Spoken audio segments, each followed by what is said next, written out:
আসসালামু আলাইকুম। New commerce কোচিংয়ের পক্ষ থেকে আমি নাজমুল হাসান শরীফ স্যার সবাইকে জানাচ্ছি আন্তরিক শুভেচ্ছা এবং অভিনন্দন। নিউ কমার্স কোচিংয়ের ধারাবাহিক প্রক্রিয়ার আজকে নবম এবং দশম শ্রেণীর লেনদেন অধ্যায়ের যে সৃজনশীলগুলো আসতে পারে ওই সৃজনশীলগুলো নিয়ে আমরা আলোচনা করব। মূলত এই অধ্যায় থেকে কি সৃজনশীল আসতে পারে ওই সৃজনশীলগুলো আমি এখন তোমাদেরকে লিখে দিব প্রশ্নগুলো। তারপর ওই সৃজনশীলগুলো থেকে আমরা সমীকরণ পদ্ধতিতে কারণ ব্যাখ্যা নিয়ে আমরা আলোচনা করব আজকে। তাহলে প্রথমে আমরা এই লেনদেনের অধ্যায় থেকে পরীক্ষায় তোমাদের যেই সৃজনশীলগুলো আসতে পারে ওই সৃজনশীলগুলো আমি এখন তোমাদেরকে দেখিয়ে দিব। তো কোন কোন সৃজনশীলগুলো পরীক্ষায় আসতে পারে তোমরা একটু লক্ষ্য করো। 1 নম্বরে আসতে পারে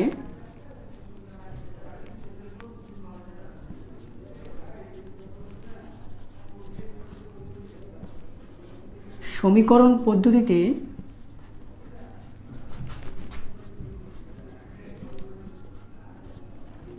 কারণসহ ব্যাখ্যা।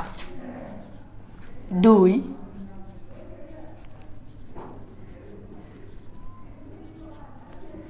বিবরণী ছক।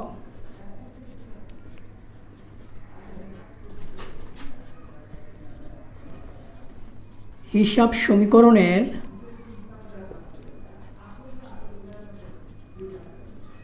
প্রভাব। A = L + E প্রমাণ করো। টেবুলার ছক। এই চারোটা একই প্রশ্ন।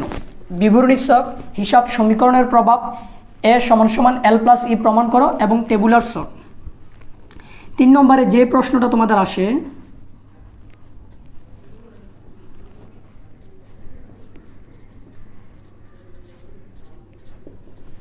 মালিকানা সত্ত্বের পরিমাণ নির্ণয়। 4 চালান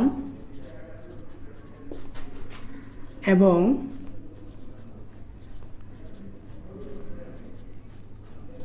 ক্যাশ মেমো তৈরি। প্রিয় শিক্ষার্থীরা, তোমরা একটু লক্ষ্য করো যে আমাদের লেনদেনের অধ্যায় থেকে এই প্রশ্নগুলো আমাদেরকে শিখতে হবে। প্রশ্নগুলো হচ্ছে সমীকরণ পদ্ধতিতে কারণসহ ব্যাখ্যা, বিবরণী ছক, হিসাব সমীকরণের প্রভাব, A = L + E প্রমাণ করো, টেবুলার ছক। নাম্বার 3 মালিকানা সত্ত্বের পরিমাণ নির্ণয়, চালান এবং ক্যাশ মেমো তৈরি। এই অধ্যায় থেকে আমাদেরকে এই সৃজনশীলগুলো শিখতে হবে, মানে এই প্রশ্নগুলো আমাদেরকে শিখতে হবে। তো এর মধ্যে আজকের পার্টে আমরা তোমাদের এই সমীকরণ পদ্ধতিতে কারণসহ ব্যাখ্যা নিয়ে আমরা আলোচনা করব। আমি আবারও বলি, সমীকরণ পদ্ধতিতে কারণসহ ব্যাখ্যা আলোচনা করব। তাহলে আমরা শুরু করি। আসল সমীকরণ পদ্ধতিতে কারণসহ ব্যাখ্যা আমরা কিভাবে করব।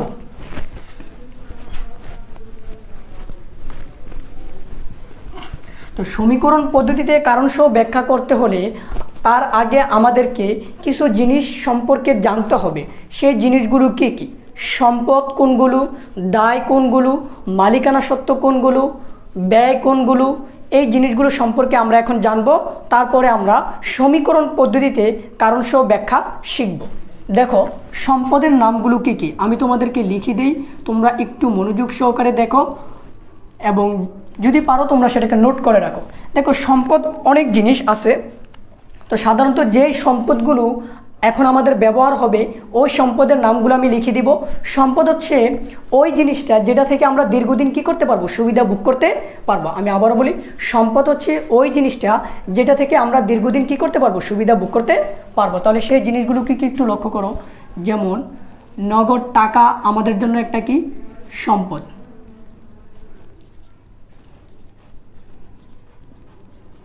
আসবাবপত্র আমাদের জন্য একটা কি সম্পদ। যন্ত্রপাতি আমাদের জন্য সম্পদ।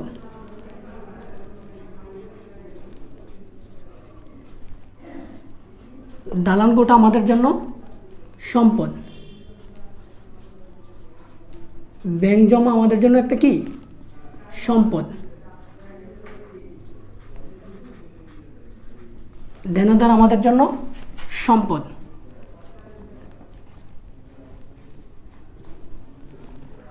অফিস সরঞ্জাম আমাদের জন্য সম্পদ।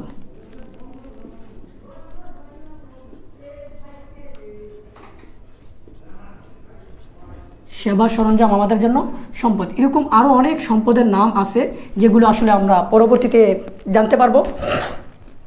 এখন দেখো যে সম্পদ যেই জিনিসগুলো আমরা লেখলাম, নগদ এটা আমাদের জন্য একটা সম্পদ, আসবাবপত্র আমাদের জন্য সম্পদ, যন্ত্রপাতি এটাও আমাদের জন্য সম্পদ, দালান কোঠা এটাও আমাদের জন্য সম্পদ, ব্যাংক জমা এটাও আমাদের জন্য সম্পদ, দেনাদার এটাও আমাদের জন্য সম্পদ, অফিস সরঞ্জাম এটাও আমাদের জন্য সম্পদ, সেবা সরঞ্জাম এটাও আমাদের জন্য কি সম্পদ।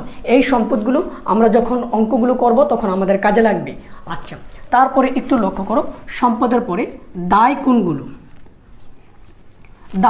দায় হচ্ছে যখন আমরা কোনো ব্যক্তির নিকট কিবদ্ধ থাকব, দায়বদ্ধ থাকব। দেখো পাওনাদার একটা দায়, এই পাওনাদারটা খুবই বেশি ব্যবহার করতে হবে। পাওনাদার, ঋণ,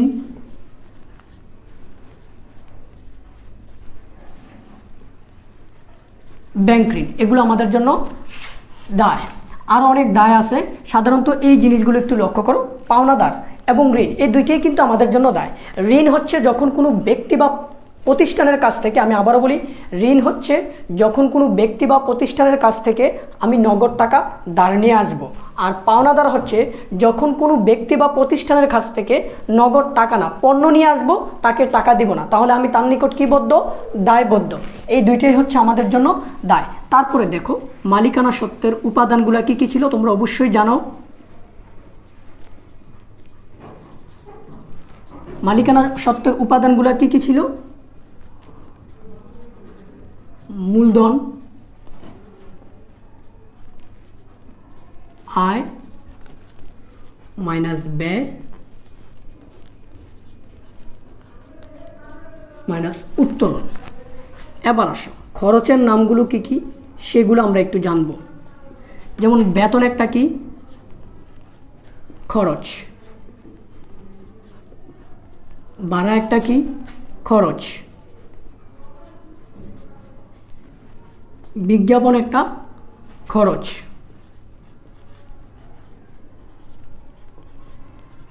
মণিহারি একটা খরচ, ঋণের সুদ একটা খরচ। এরকম আরও অনেক খরচের নাম আছে যে জিনিসগুলো আমরা পরে জানতে পারবো। এখন সাধারণত যে জিনিসগুলো জানবা সেটা হচ্ছে বেতন এটা একটা খরচ, ভাড়া একটা খরচ, বিজ্ঞাপন একটা খরচ, মণিহারি একটা খরচ। এবার আসে এই মণিহারিটা কি? মণিহারি একটা খরচ, বাট মণিহারি জিনিসটা কি? মণিহারি হচ্ছে প্রতিষ্ঠানের যাবতীয় ছোট ছোট যে জিনিসগুলো আছে সেগুলোকে আমরা মণিহারি বলতে পারি। তো দেখো তো মণিহারি জিনিসগুলো কি কি আমি লিখে দিচ্ছি, তোমরা একটু মনোযোগ সহকারে দেখো। মণিহারি জিনিসগুলো হচ্ছে খাতা, কাগজ, কলম, পেন্সিল, রাবার, কার্বন, কালি ইত্যাদি। এগুলো হচ্ছে মণিহারি। আমি আবারও বলি, প্রতিষ্ঠানের ছোট ছোট জিনিসগুলোকে মণিহারি বলি। মণিহারির আরও দুইটা নাম আছে, সাধারণ খরচ, স্টেশনারি।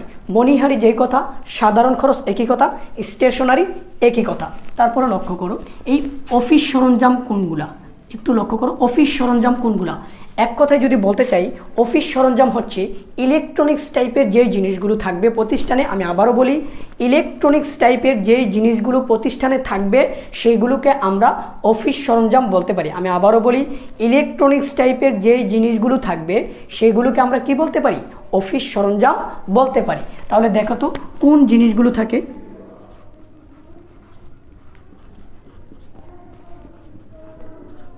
অফিস সরঞ্জাম আমাদের জন্য একটা সম্পদ, বাট কোন জিনিসগুলোকে অফিস সরঞ্জাম বলে তোমরা একটু লক্ষ্য করো।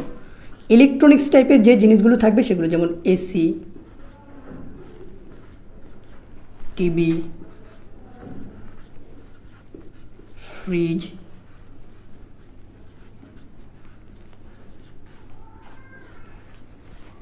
কম্পিউটার, মনিটর, প্রিন্টার,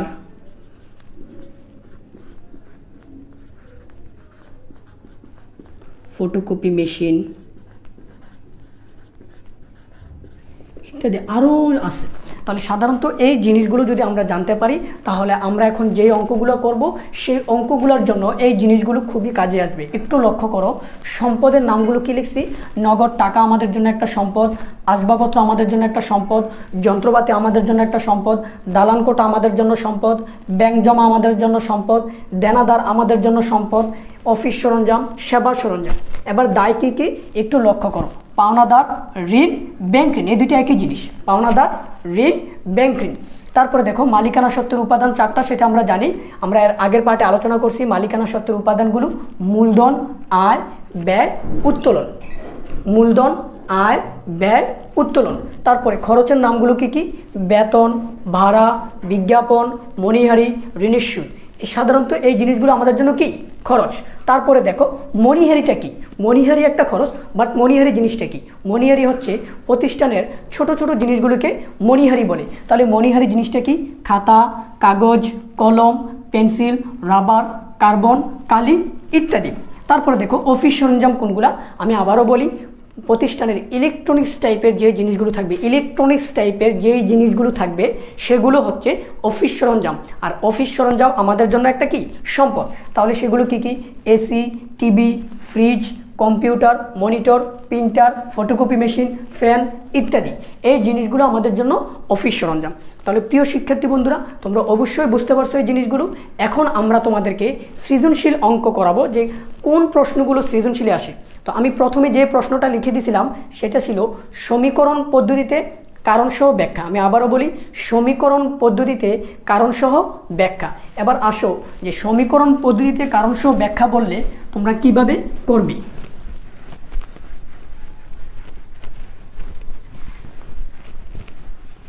দেখো, সমীকরণ পদ্ধতিতে কারণসহ ব্যাখ্যা বললে যতগুলো এন্ট্রি দেওয়া থাকবে প্রত্যেকটা এন্ট্রির জন্য একটা একটা ঘর করে আমি করব।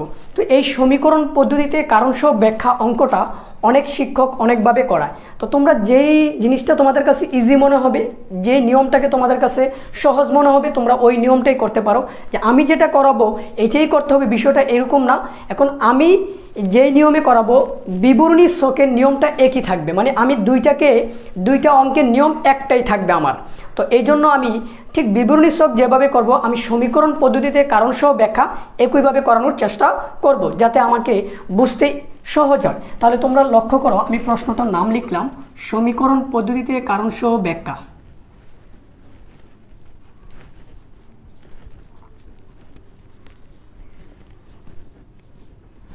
সমীকরণ পদ্ধতিতে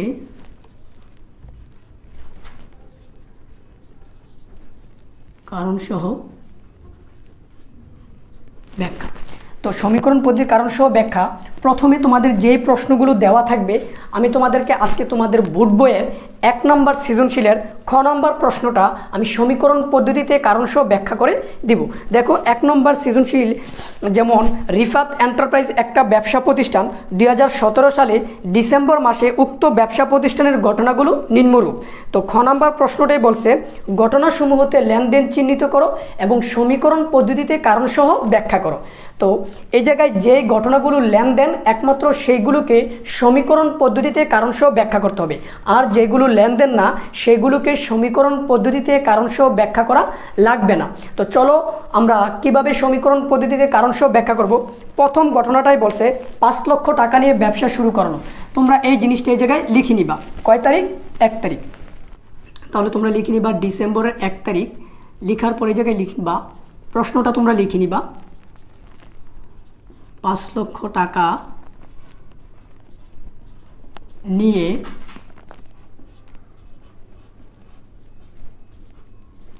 ব্যবসা আরম্ভ করা হলো। তাহলে গড়টা কিভাবে করবা একটু লক্ষ্য করো। প্রিয় শিক্ষার্থী বন্ধুরা, তোমরা একটু গড়টা লক্ষ্য করো যে আমি কিভাবে গড়টা করতেছি। প্রথমে এভাবে একটা দাগ দিবা, তারপর আরও একটা দিবে। এই যে দেখো, এবার তোমরা সমীকরণটা, ওই যে মনে আছে আমাদের সমীকরণটা কি ছিল? আমাদের সমীকরণটা ছিল এ সমান সমান এল প্লাস ই। তাহলে এই সমীকরণটার মাধ্যমেই আমরা কারণ ব্যাখ্যা করব। তাহলে সমীকরণটা আমরা এই জায়গায় লিখি, এ সমান সমান এল প্লাস ই। তাহলে এটাকে এখন আমরা ভাগ করে ফেলি। আচ্ছা, একটা অঙ্কে এল দুইটা থাকবে। আমি আবারও বলি, একটা অঙ্কে এল দুইটা রাখবা, এই জন্য এলকে আমি দুইটা ভাগে ভাগ করে ফেললাম, সম্পদকে আমরা তিনটা ভাগে ভাগ করে ফেললাম।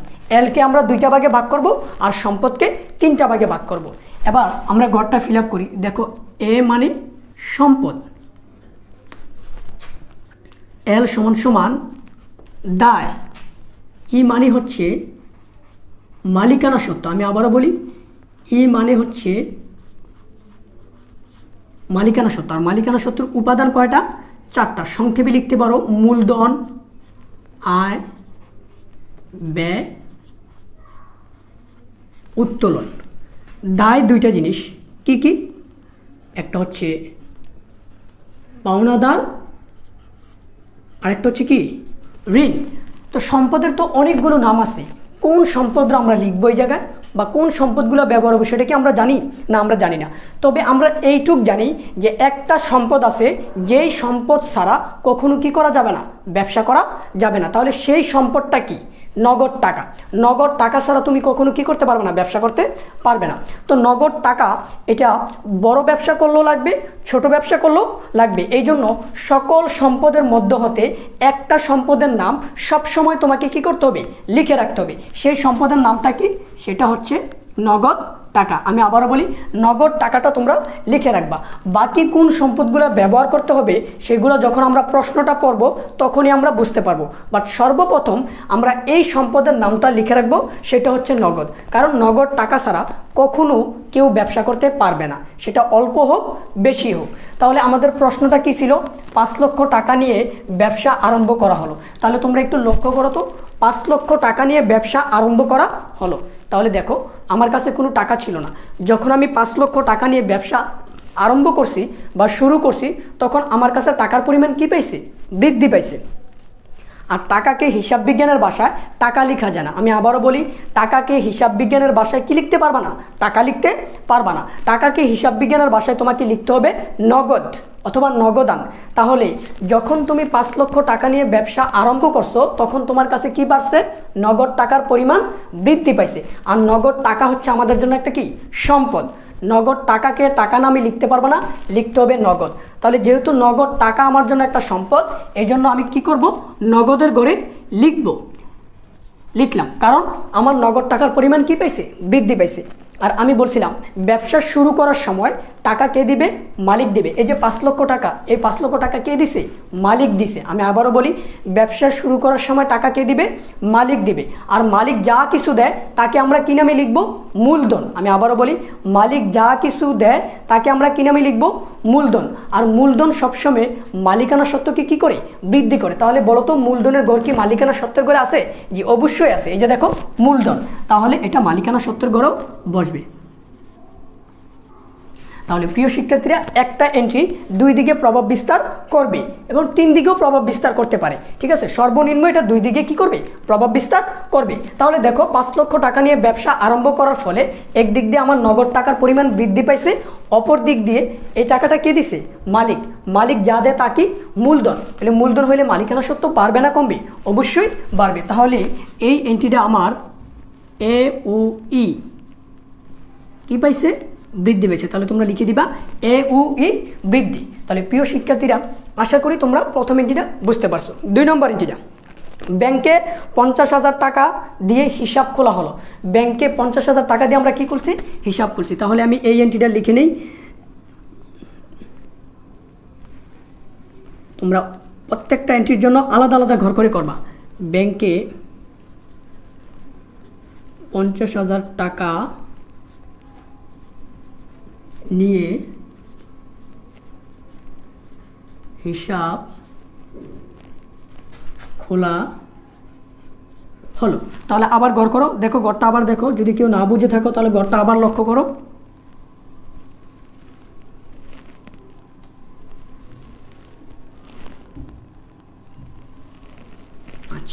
তাহলে এটা হচ্ছে এ সমান সমান এল প্লাস ই। এল কয়টা? দুইটা। সম্পদ কয়টা? তিনটা। তাহলে আমরা লিখতে পারি এ সমান সমান সম্পদ, এল সমান সমান দায়, ই সমান সমান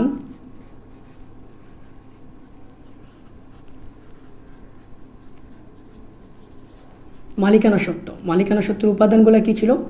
মূলধন, আয়, ব্যয়, উত্তোলন। দায়ের ঘরে কী কী লিখবো আমরা? পাওনাদার, ঋণ। কোন সম্পদরা আমরা লিখব? নগদ, কারণ বাকি কোন সম্পদরা ব্যবহার হবে সেটা আমরা জানি না। তাহলে এবার দেখো গড়টা লেখার পরে আবার প্রশ্নটা পড়ো। ব্যাংকে 50,000 টাকা নিয়ে হিসাব করা হলো। আমি ব্যাংকে 50,000 টাকা দিয়ে একটা হিসাব করছি, তাহলে আমি টাকাটা কই জমা দিছি? ব্যাংকে। তাহলে ব্যাংকে যে আমি টাকাটা জমা দিছি, ব্যাংকে আমার টাকার পরিমাণ কি বাড়লো নাকি কমলো? অবশ্যই বাড়ছে। তাহলে ব্যাংক আমার জন্য একটা কি? সম্পদ। আমি একটু আগে কিন্তু সম্পদের নামগুলো লিখে দিছি। ব্যাংক জমা, এটা আমার জন্য সম্পদ, কারণ আমার টাকা ব্যাংকে জমা আছে, তাহলে এটা আমার জন্য কি? সম্পদ। ব্যাংকে জমা দেওয়া তার মানে এই না যে আমি টাকাটা অন্য কাউকে দিয়ে দিয়েছি, না, আমি কোথায় রাখছি? ব্যাংকে টাকাটা জমা রাখছি, আর ব্যাংক আমার জন্য একটা কি? সম্পদ। তাহলে দেখো তো সম্পদের ঘরে কোথাও কি ব্যাংক আছে? না, ব্যাংক নেই, কিন্তু ফাঁকা ঘর আছে কি? হ্যাঁ, অবশ্যই ফাঁকা ঘর আছে। তাহলে এই ফাঁকা ঘরের যে কোনো একটা ঘরে তুমি কি লিখবা? ব্যাংকের নামটা লিখবা। কেন? কারণ এখন এই সম্পদটা তোমার কাছে আসছে কিভাবে? তুমি ব্যাংকে 50,000 টাকা জমা দিয়ে একটা হিসাব করছো।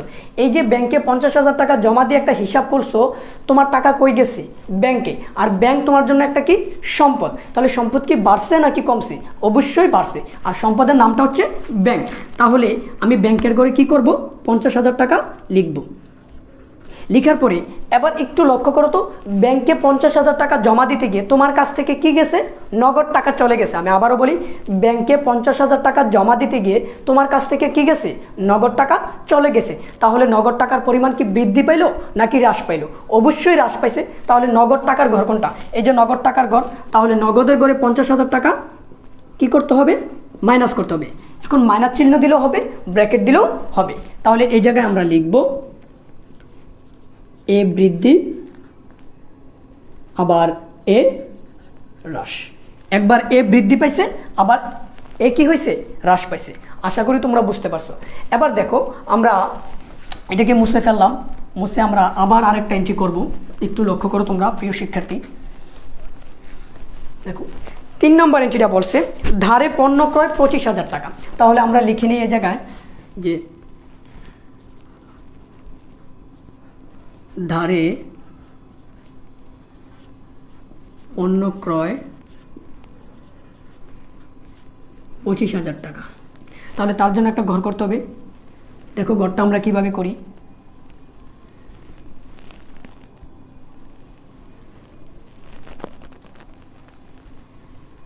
তাহলে এ সমান সমান এল প্লাস ই।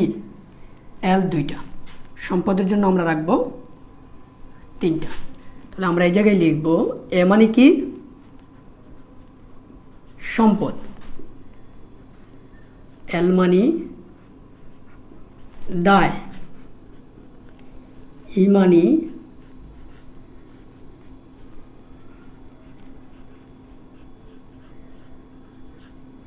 মালিকানা সত্ত্ব। তাহলে মালিকানা সত্ত্বের উপাদানগুলো কি ছিল? মূলধন, আয়, ব্যয়, উত্তোলন। দায় দুইটা জিনিস ছিল, পাওনাদার, ঋণ। তাহলে সম্পদের ভিতরে কোন সম্পদের নামটা আমাদেরকে লিখতে হবে? নগদ। এই নামটা আমাদেরকে আগে কি করতে হবে? লিখে রাখতে হবে। এবার লক্ষ্য করো ধারে পণ্য ক্রয়। তাহলে এই জায়গায় ক্রয় লেখা আছে, তো এটাকে ক্রয় নামে লিখতে পারবো, কারণ তার আগে কি আছে? পণ্য আছে।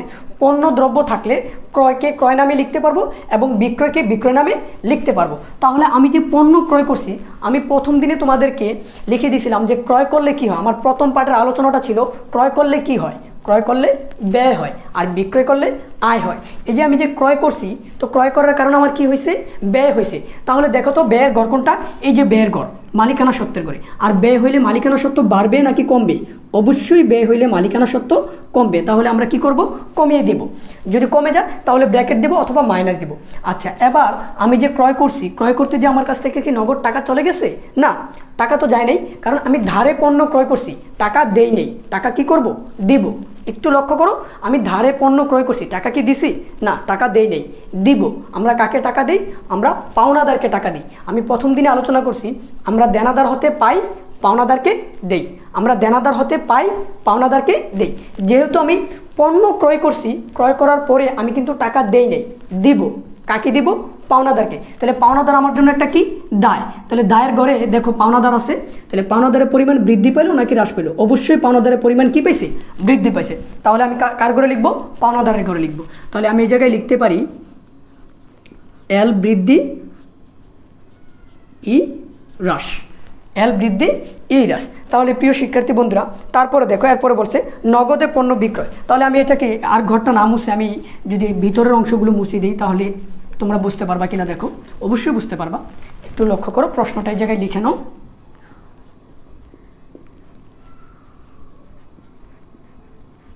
নগদে পণ্য বিক্রয়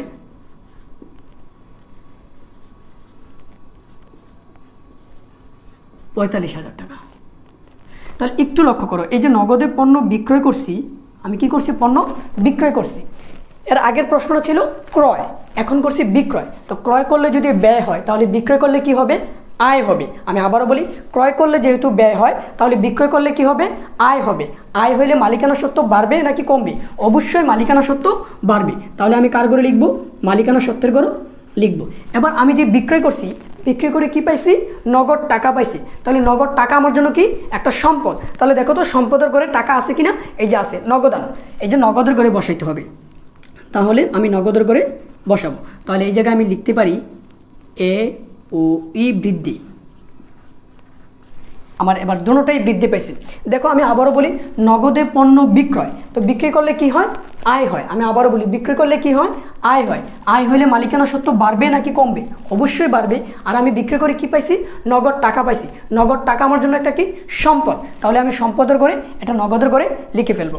তারপরে দেখো 10 নম্বর এন্ট্রিটা বলছে মালিক ব্যক্তিগত ব্যাংক হতে ব্যক্তিগত প্রয়োজনে ঋণ গ্রহণ। তো মালিক তার ব্যক্তিগত প্রয়োজনে ব্যাংক থেকে ঋণ নিছে, তাহলে এই টাকাটা কি ব্যবসার কোনো আর্থিক অবস্থার পরিবর্তন ঘটাইছে, না।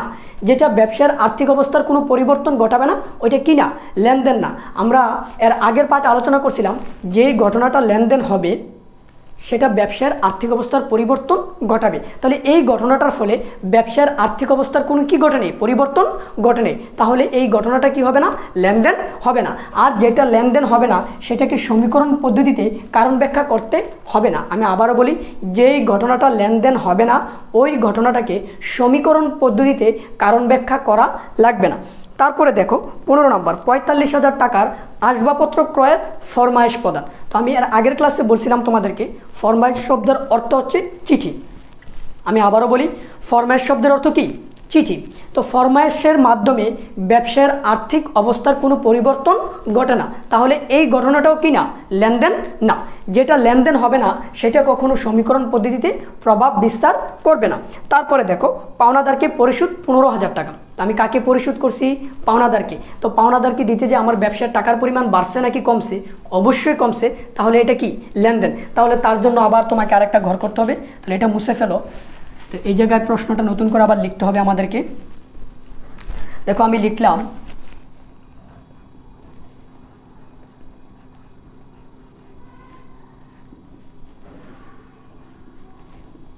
পাওনাদারকে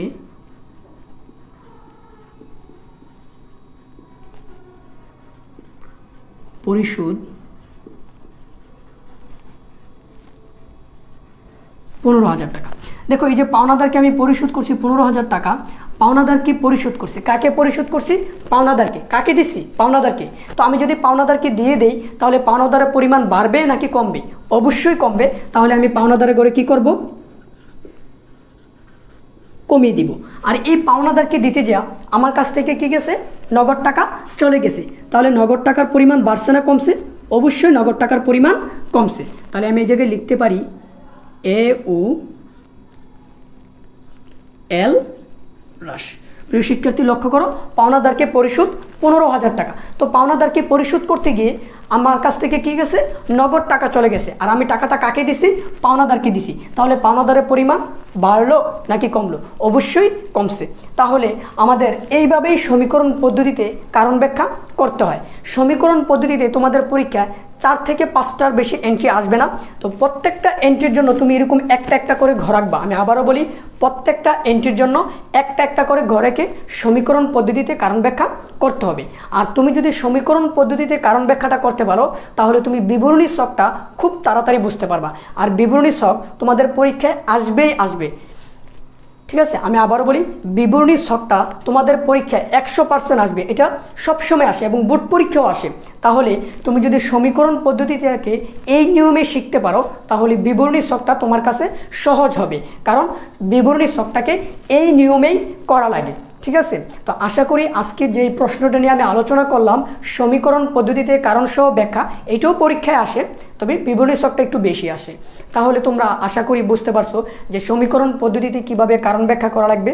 তো প্রত্যেকটা এন্ট্রির জন্য যতগুলো এন্ট্রি থাকবে, প্রত্যেকটা এন্ট্রির জন্য একটা একটা ঘর একে সমীকরণ পদ্ধতিতে কারণ সহ ব্যাখ্যা করবে। আর যেই ঘটনাগুলো লেনদেন নয়, সেগুলোকে সমীকরণ পদ্ধতিতে কারণ সহ ব্যাখ্যা করা লাগবে না। তো সমীকরণ পদ্ধতিতে কারণ সহ ব্যাখ্যাটা, এটা অনেক শিক্ষক অন্যভাবেও করাই থাকে। সমস্যা নাই, তোমার কাছে যদি ওইটাই সহজ মনে হয় তাহলে তুমি সেটাকেও করতে পারো। যদি এটা সহজ মনে হয় তাহলে এটাকেও করতে পারো, কোনো সমস্যা নেই। ঠিক আছে, আশা করি তোমরা বুঝতে পারছো। তো আমাদের এর পরবর্তী যে পার্ট, সেই পার্টে আমরা বিবরণী ছক নিয়ে আমরা আলোচনা করব। আমি আবারও বলি, সেই পার্টে আমরা বিবরণী ছক নিয়ে আলোচনা